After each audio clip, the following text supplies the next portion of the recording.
بسم اللہ الرحمن الرحیم۔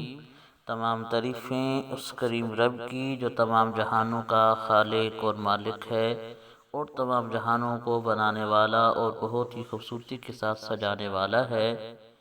کروڑوں درود و سلام کریم آقا علیہ الصلوۃ والسلام کی ذات پر جن کو رب تعالی نے تمام جہانوں کے لیے رحمت بنا کر بھیجا ہے، اور کروڑوں درود و سلام آپ کی آل پاک پر اور آپ کے سارے اصحاب پر جن کو رب تعالی نے رضی اللہ عنہم ورضوا عنہ کے لقب کے ساتھ نوازا ہے۔ دوے آف اسلام کو دیکھنے اور سننے والوں محترم بہنوں اور بھائیوں، السلام علیکم ورحمۃ اللہ وبرکاتہ۔ ہم امید کرتے ہیں آپ حضرات خیریت کے ساتھ ہوں گے۔ اللہ پاک آپ کو خیر و عافیت کے ساتھ رکھے۔ محترم بہنوں اور بھائیوں، آج جس موضوع پہ ہم بات کرنا چاہتے ہیں وہ ہے شرعی مسائل اور ان کا حل۔ آج کا جو شرعی مسئلہ ہے وہ ہے، اگر عورتیں مل کر جماعت کا اہتمام کریں اور ایک عورت ان کی امامت کرے تو کیا اس طرح خواتین کا باجماعت تراویح پڑھنا جائز ہے یا نہیں ہے؟ انشاءاللہ مسئلے کا حل سن کر، شرعی مسائل کے جوابات سن کر انشاءاللہ آپ کے علم میں بہت زیادہ اضافہ ہونے والا ہے۔ محترم بہنوں اور بھائیوں، موضوع کی طرف جانے سے پہلے آپ سے ادبانہ گزارش ہے کہ پوری ویڈیو دیکھنے کے بعد اگر ویڈیو پسند آئے ویڈیو کو لائک کر دیں، چینل کو سبسکرائب کر دیں تاکہ ہر نئی آنے والی اسلامی معلوماتی ویڈیو آپ کو مل سکے۔ محترم بہنوں اور بھائیوں، اس مسئلے کا جواب شرعی طور پر، فقہی طور پر یہ ہے کہ مردوں کے لیے عورت کا امام بننا بالاجماع باطل ہے، بالکل بھی جائز نہیں ہے۔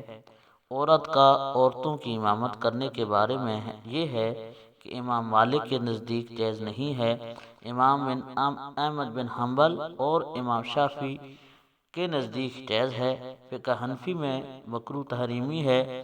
بعد حدیث مبارکہ میں عورت کی امامت کا تذکرہ ملتا ہے۔ سنن ابی داؤد، سنن کبریٰ، بیہقی میں رسول اللہ صلی اللہ علیہ وآلہ وسلم نے حضرت ام ورقہ انصاریہ رضی اللہ تعالی عنہا کو اپنے گھر پر امامت کی اجازت دی تھی، اور ان کے لیے ایک بوڑھے شخص کو مؤذن مقرر کیا تھا۔ حضور صلی اللہ علیہ وآلہ وسلم فرمایا کرتے تھے کہ چلو شہیدہ کے پاس جائیں اور ان کی زیارت کریں۔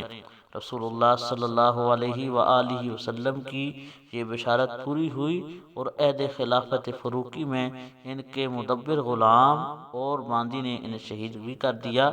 فقہ حناف میں سے علامہ کمال الدین ابن حمام نے فتح القدیر میں اس مسئلے پہ بحث کی ہے، حدیث مبارک کی بھی توجیہ بیان کی ہے، اور اس بحث کا خلاصہ یہ ہے کہ عورتوں کے لیے عورت کی امامت زیادہ سے زیادہ مکروہ تنزیہ ہے، یعنی مکروہ تحریمی نہیں ہے، مکروہ تنزیہ ہے، یعنی وہ امامت کرا سکتی ہیں۔